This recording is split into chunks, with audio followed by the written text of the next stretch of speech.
Previous lecture में हमने xenon difluoride के बारे में पढ़ा था। आज हम शुरू करते हैं ज़ीनॉन टेट्राफ्लोराइड। सबसे पहले इसकी प्रिपरेशन के बारे में देखेंगे कि 400 डिग्री सेंटीग्रेड पर एक गर्म की हुई निकल ट्यूब में जब ज़ीनॉन और फ्लोरीन को 1:4 मोलर रेशियो में मिलाया जाता है तो हमें ज़ीनॉन टेट्राफ्लोराइड प्राप्त होता है। जब xenon tetrafluoride react with water and produce explosive XeO3 xenon trioxide प्राप्त होता है। जब ज़ीनॉन टेट्राफ्लोराइड की अभिक्रिया पानी से कराई जाती है तो एक्सप्लोजिव ज़ीनॉन ट्राइऑक्साइड प्राप्त होता है। इस रिएक्शन में हम देख रहे हैं कि 6 mole xenon tetrafluoride react with 12 moles of water देता, हमें क्या मिल रहा है उससे 2 मोल ज़ीनॉन ट्राइऑक्साइड, जो कि हाईली एक्सप्लोजिव प्रोडक्ट होता है। ज़ीनॉन टेट्राफ्लोराइड की अगर हम प्रॉपर्टीज़ के बारे में पढ़ें तो सामान्य ताप पर यह एक रंगहीन यानी कलरलेस क्रिस्टलीय पदार्थ होता है, जो कि निर्जल हाइड्रोजन फ्लोराइड में विलयशील होता है, लेकिन उसमें आयनित नहीं होता। इसका मतलब ये विद्युत की चालकता प्रदर्शित नहीं करता। ये एक तीव्र फ्लोरीनेटिंग एजेंट के जैसे बिहेवियर करता है। फॉर एग्जाम्पल, अगर हम ज़ीनॉन टेट्राफ्लोराइड की रिएक्शन प्लैटिनम से कराते हैं तो हमें ज़ीनॉन प्लस प्लैटिनम टेट्राफ्लोराइड प्राप्त होता है। इसी प्रकार से ज़ीनॉन टेट्राफ्लोराइड की रिएक्शन अगर हम 2 मोल सल्फर टेट्राफ्लोराइड से कराते हैं तो हमें ज़ीनॉन प्लस 2 मोल सल्फर हेक्साफ्लोराइड प्राप्त होता है। इसी प्रकार से अगर ज़ीनॉन टेट्राफ्लोराइड, जैसे कि अभी इस रिएक्शन में देखा था कि यह जलीय विलयन, मतलब इसका जलीय विलयन शीघ्र ही हाइड्रोलाइज हो जाता है और एक तीव्र ऑक्सीकारक की भांति व्यवहार करता है। इसका मतलब यह एक स्ट्रॉन्ग ऑक्सीडाइजिंग एजेंट के जैसे बिहेवियर करता है। इसी प्रकार से ज़ीनॉन टेट्राफ्लोराइड की रिएक्शन जब हम 4 मोल HCl से कराते हैं तो हमें xenon plus 4HF plus 2 chlorine के मॉलिक्यूल प्राप्त होते हैं। अमोनिया से क्रिया करके यह नाइट्रोजन को मुक्त करता है। इसी प्रकार से ऑक्सीजन डाइफ्लोराइड से ऑक्सीजन मुक्त होती है और ज़ीनॉन हेक्साफ्लोराइड का निर्माण होता है। इसका मतलब ये है कि अब ज़ीनॉन टेट्राफ्लोराइड की रिएक्शन जब हम ऑक्सीजन डाइफ्लोराइड से कराते हैं, O2F2 से कराते हैं, तो हमें ज़ीनॉन हेक्साफ्लोराइड प्लस ऑक्सीजन प्राप्त होती है। हाइड्रोजन के साथ में 400 डिग्री सेंटीग्रेड पर ज़ीनॉन रिड्यूस होके अपचयित होके ज़ीनॉन मुक्त करता है। अब हम बात करते हैं कि ज़ीनॉन, जैसे हमने ज़ीनॉन डाइफ्लोराइड की स्ट्रक्चर के बारे में पढ़ा था कि उसमें sp3 डिहाइब्रिडाइजेशन पाया जाता है। इसी प्रकार से ज़ीनॉन टेट्राफ्लोराइड का हाइब्रिडाइजेशन sp3d2 होता है और इसकी जो ज्योमेट्री होती है वह स्क्वायर प्लेनर होती है। यहाँ हम देखेंगे कि ज़ीनॉन टेट्राफ्लोराइड मॉलिक्यूल बनाने के लिए ज़ीनॉन परमाणु को 4 अयुग्मित इलेक्ट्रॉन की आवश्यकता पड़ती है। इसके 2 जो इलेक्ट्रॉन्स जो भाग लेते हैं p ऑर्बिटल्स के 2 p इलेक्ट्रॉन जो होंगे वो कौन कौन से होंगे, dx² - y² एंड dz² कक्षकों में स्थानांतरित होके sp3d2 हाइब्रिड ऑर्बिटल मतलब हाइब्रिडाइजेशन होता है। कौन से 2 d ऑर्बिटल्स भाग ले रहे हैं, dx² - y² तथा dz²। इसका मतलब जैसे हम देखते हैं T2g एंड dg, तो इसमें जो 2 d ऑर्बिटल पार्टिसिपेट कर रहे हैं वो हैं eg ऑर्बिटल। इस प्रकार 6 sp3d2 हाइब्रिड ऑर्बिटल बनाते हैं, जिनमें से 2 के पास युग्मित इलेक्ट्रॉन मतलब लोन पेयर ऑफ इलेक्ट्रॉन्स होंगे और 4 के पास में अयुग्मित इलेक्ट्रॉन होते हैं। इस तरह से 6 sp3d2 कक्षक एक ऑक्टाहाइड्रल आकार में अभिविन्यासित हो जाते हैं।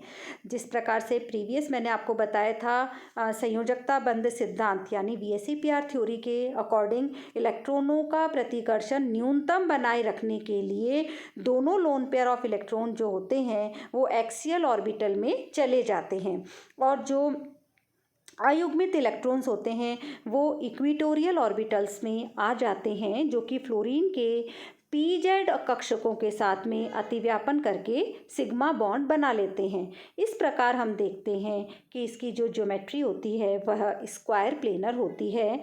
तीनों ही फ्लोराइड में xenon tetra fluoride is highly stable.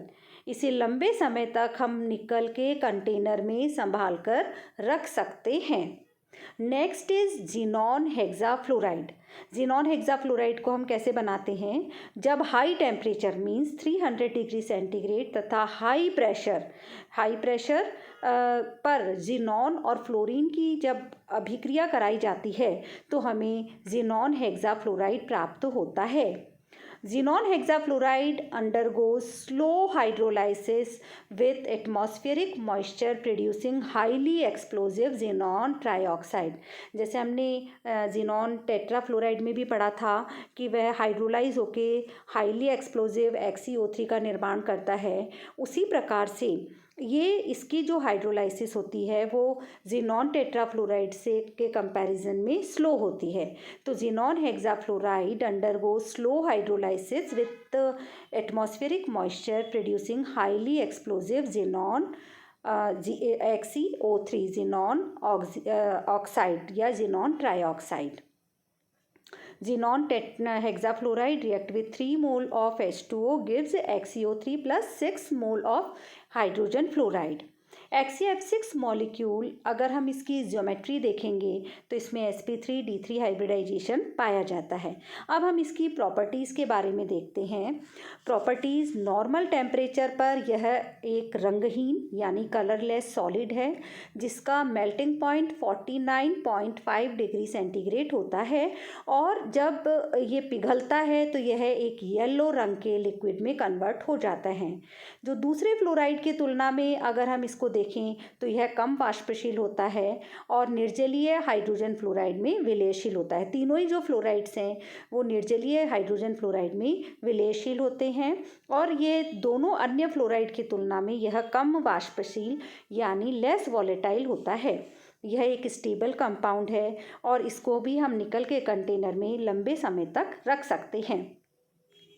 अब अगर इसके रिएक्शंस के बारे में पढ़ें तो सिलिका के साथ इसकी अभिक्रियाओं की श्रृंखला चलती रहती है और लास्ट में ये XeO3 का निर्माण करता है। जैसे जिनॉन हेक्साफ्लोराइड की रिएक्शन जब सिलिका से कराएंगे तो फर्स्ट हमारे पास बनेगा XeOF4, फिर XeOF4 की रिएक्शन फर्दर सिलिका से करवाएंगे तो हमारे पास मिलेगा जिनॉन XeO2F2। XeO2F2 की फर्दर रिएक्शन सिलिका से करवाएंगे तो हमें XeO3 प्लस SiF4 प्राप्त होता है और अगर इसका हाइड्रोलाइसिस करवा देते हैं डायरेक्टली तो हमें XeO3 प्राप्त होता है। इसी प्रकार से कॉन्सेंट्रेटेड कास्टिक सोडा, सांद्र कास्टिक सोडा विलयन के साथ यह धीरे धीरे क्रिया करके सोडियम परजीनेट लवण बनाता है। अगर हम इसकी रिएक्शन देखें तो XeF6 रिएक्ट विथ मतलब 2 mole xenon hexafluoride 16 mole sodium hydroxide से अभिक्रिया करके Na4XeO6 जिसे हम क्या बोल रहे हैं सोडियम परजीनेट Na4XeO6 का निर्माण करता है। इसी प्रकार से हाइड्रोजन से जिनॉन हेक्साफ्लोराइड अभिक्रिया करके जिनॉन को मुक्त करता है और कई मेटेलिक फ्लोराइड के साथ में यह कॉम्प्लेक्स यौगिक बनाता है।